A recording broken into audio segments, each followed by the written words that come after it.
জামাত কি জান্নাতের টিকিট বিক্রি করে? এই বিষয়টা নিয়ে আমরা নির্বাচনের আগে বা পরে সব জায়গায় খুব একটা আলোড়ন দেখলাম যে জান্নাতের টিকিট বিক্রির লোভ দেখিয়ে জামাত মানুষকে বলছে আমাদেরকে ভোট দিবেন। বিষয়টা কি আসলে এরকম কিনা আমরা একটু দেখি। জান্নাতের টিকিটের কথা বলে কারো কাছ থেকে পয়সা নিয়েছে কিনা এ ব্যাপারে কিন্তু কেউ কিছু বলে না। সুতরাং এটাকে বিক্রি বলা যাবে না। তাহলে জান্নাতের টিকিটের কথা বলে? বলে। কারণ জামাত যে সরকার গঠন করতে চায় তার মাধ্যমে যে রাষ্ট্রটি গঠন করতে চায় তার মূলনীতি হচ্ছে ইসলামের মূলনীতির উপর দাঁড়িয়ে।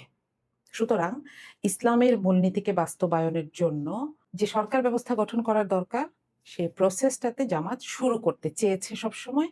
এবং বাংলাদেশের ইতিহাস যদি আমরা দেখি আমরা দেখব যে এই আন্দোলনটা চলেছে স্বাধীনতার আরো আগে থেকেই। এবং মোটামুটি ২০০১ সালে আমরা দেখেছি যে একদম আমরা যদি ৩টা মন্ত্রণালয়ের কথা দেখি এই ৩টা মন্ত্রণালয়ে ফ্ললেসলি কোনো দুর্নীতির রেকর্ড ছাড়া বরং দুর্নীতি কমিয়ে তারা দেখিয়ে দিয়েছেন যে আসলে একটা মানুষ যখন ইসলামের মূলনীতিগুলো নিজে অনুসরণ করে এবং সেগুলো প্রাতিষ্ঠানিকভাবে সরকারিভাবে সমাজে প্রতিষ্ঠার চেষ্টা করে তখন সেটা সমাজের প্রতিটা মানুষ এমনকি পশু পাখির জন্য কল্যাণকর হয়। সুতরাং এই প্রসেসের জন্য যারা জামাতের হাত ধরতে চান তাদেরকে জান্নাতে পাবেন এই আশা দেখানো ভুল কথা নয়। সুতরাং আমরা বলতেই পারি যে হ্যাঁ, জামাত মানুষকে জান্নাতের আশা দেখাতে চায়। এখানে একটা প্রশ্ন। আমরা ইদানিং একটা বিষয় নিয়ে খুব লক্ষ্য করছি যে ইসলামী ব্যাংক নিয়ে অনেক ধরনের কথা আছে। কেউ বলছেন যে ৫ অগাস্টের পরে ইসলামী ব্যাংকে জামাত দখল করেছে। এখানে একটা প্রশ্ন চলেই আসে যে এই ব্যাংকটা কি আসলে জামাতের? একটি আর্থিক প্রতিষ্ঠান কি কখনো কোনো দলের নিজস্ব প্রোডাক্ট হতে পারে? জবাবটা হচ্ছে না। আমরা এর আগে দেখেছি মার্কেন্টাইল ব্যাংক বলেন, ঢাকা ব্যাংক বলেন, তাদের যে এই ব্যাংকটি প্রতিষ্ঠা করেছেন, তার একটা রাজনৈতিক ফিলসফি থাকতে পারে। তার মানে এই না যে সেই ব্যাংকটা এই দলটার জন্য কাজ করবে বা শুধু এই দলটাকে নিয়ে কাজ করবে। তাহলে ইসলামী ব্যাংকের স্টোরিটা কি? কেন এইরকম একটা ব্যাংক একদম ব্যক্তি উদ্যোগে শুরু হয়ে এমন একটা পর্যায়ে পৌঁছে গেল যে পৃথিবীর ৮ টি দেশ থেকে এটার মেজর ইনভেস্টমেন্ট আসতে শুরু করল? কিভাবে এটা বিদেশি যারা আমাদের ভাই-বোনেরা আছেন তারা এই রেমিটেন্স পাঠানোর ক্ষেত্রে কেন ইসলামী ব্যাংকে সবচাইতে বেশি বিশ্বাস করতে শুরু করলেন? কেন রেকর্ড সংখ্যক সময়ের মধ্যে এটি রেকর্ড সংখ্যক মুনাফা ঘোষণা করতে পারল? এটার জন্য অবশ্যই আমাদেরকে জামাতের যেটা আ ফিলসফি সেটার দিকে ফেরত যেতে হবে। এই ব্যাংকের স্বপ্নদ্রষ্টা ছিলেন মোহাম্মদ ইউনুস, যিনি জামাতের একজন নেতৃস্থানীয় পর্যায়ের মানুষ। এবং তাকে শুধুমাত্র একজন মানুষ বললে ভুল হবে। তিনি একাই একটি প্রতিষ্ঠানের মতন ছিলেন। তিনি চেয়েছিলেন জামাত যে এই যে মানুষকে বলে জাকাত ভিত্তিক অর্থনীতি, এই যে বলে সুদকে হারাম করে দিয়েছেন আল্লাহ এবং ব্যবসাকে হালাল করে দিয়েছেন, এই ফিলসফিটাকে প্র্যাকটিক্যালি দেখাতে। এবং শুরুর ঘটনাগুলো যদি আমরা জানি যে ওই যে জান্নাতের টিকেট কথাটা এখানেই আসে। শুরু যাদেরকে নিয়ে করা হয়েছিল, যে ইনভেস্টরদেরকে নিয়ে করা হয়েছিল তাদেরকে বলা হয়েছিল আপনারা আল্লাহর জন্য এখানে ইনভেস্ট করছেন, কোনো ফিডব্যাক আশা করবেন না। কারণ আমরা মানুষের সামনে এই মডেলটা দেখাতে চাই। তারা সফল হয়েছিলেন কিনা সেই প্রশ্নে আমি পরে আসছি। এই মডেলটা দেখাতে গিয়ে দীর্ঘদিন ধরে যে দেখেন একটা নতুন ব্যাংক যেখানে কারা চাকরি করবেন, তারা কি এখানে একটা প্রাইভেট চাকরিতে এমনিতেই অনেক ধরনের অনিশ্চয়তা থাকে। আপনি মেধাবী মানুষদেরকে এখানে নিয়ে আসবেন। এখানেই জান্নাতের টিকেট কাজ করেছে। জামাত তার লোকদেরকে বলেছে, যারা ইসলাম পছন্দ করেন তাদেরকে বলেছে যে কিছুদিন হয়তো বেতন দিতে পারব না। এবং সত্যিকারেই এরকম হয়েছে। শুরুতে বেতন দিতে পারে নাই। শুরুতে এরকম গেছে যে একজন এমডি কেও বোনাস দেওয়া যায়নি, উৎসব বোনাস দেওয়া যায়নি, ঈদ বোনাস দেওয়া যায় নাই। কিন্তু তারা কেন কাজ করেছেন? সেই যে জান্নাতের আশায়। এবং তারা যে সফল হয়েছেন তার একটা অনেক বড় উদাহরণ হচ্ছে শুধুমাত্র প্রাইভেট ব্যাংক না। সরকারি ব্যাংকগুলো আজকে বাংলাদেশে বাধ্য হয়েছে একটা ইসলামিক ব্রাঞ্চ খোলার। আপনি দেখেন মোবাইল ব্যাংকিং যেই সিস্টেমগুলো আছে সেগুলোতেও আপনাকে জিজ্ঞেস করবে আপনি কি ইসলামী ব্যাংকিং ওপেন করতে চান? অথচ একটা সময় ছিল যে সুদ ছাড়া আবার কি হবে? আমি এমপ্লয়িদেরকে বেতন দিব কোত্থেকে?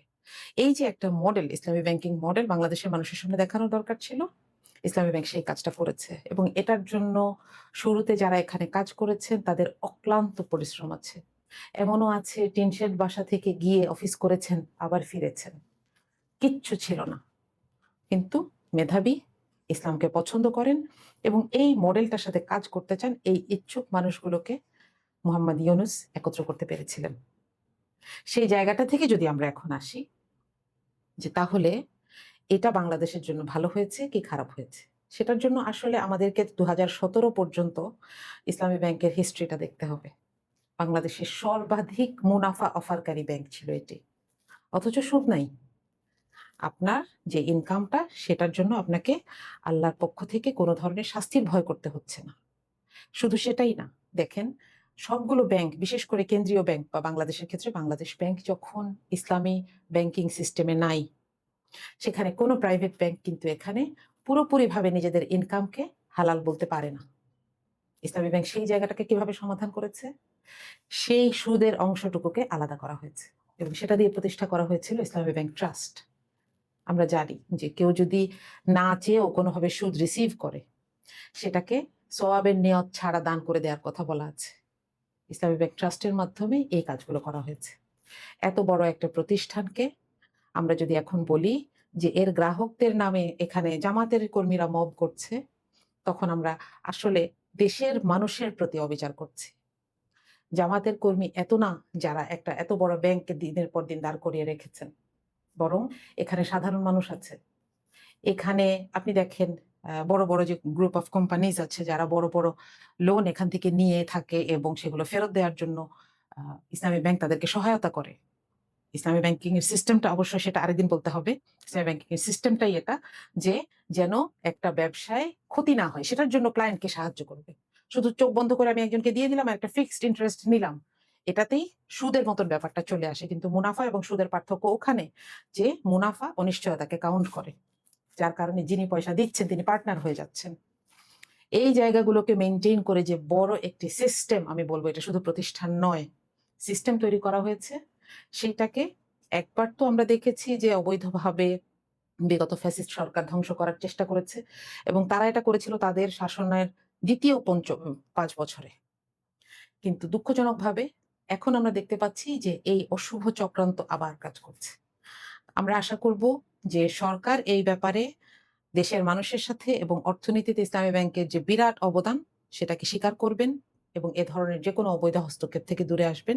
কিন্তু আমি আজকে যাদের উদ্দেশ্যে কথা বলছি সেটা কিন্তু সরকার নয়। আমি আজকে কথা বলছি আপনার জন্য, যে আপনাকে বুঝতে হবে যে জামাত আসলে জান্নাতের টিকিট বলতে কি বোঝায় এবং জামাত কিভাবে আপনাকে সাহায্য করতে চায় প্রাতিষ্ঠানিকভাবে, রাজনৈতিকভাবে, যে আপনি যেন আল্লাহকে ভালোবাসার সাথে সাথে যে সমাজ ব্যবস্থাটার কথা আল্লাহ কোরআনে বলেছেন, রাসূল সাল্লাল্লাহু আলাইহি ওয়াসাল্লামের মাধ্যমে যে সমাজ ব্যবস্থা, অর্থ ব্যবস্থাকে প্রতিষ্ঠিত করতে চেয়েছেন, সেটাকে প্র্যাকটিক্যাল একটা রূপ দেওয়ার জন্য জামাত কাজ করছে। আপনাকে এটার সাথে থাকার জন্য বলছি না, কিন্তু আপনাকে এটা জানতে হবে।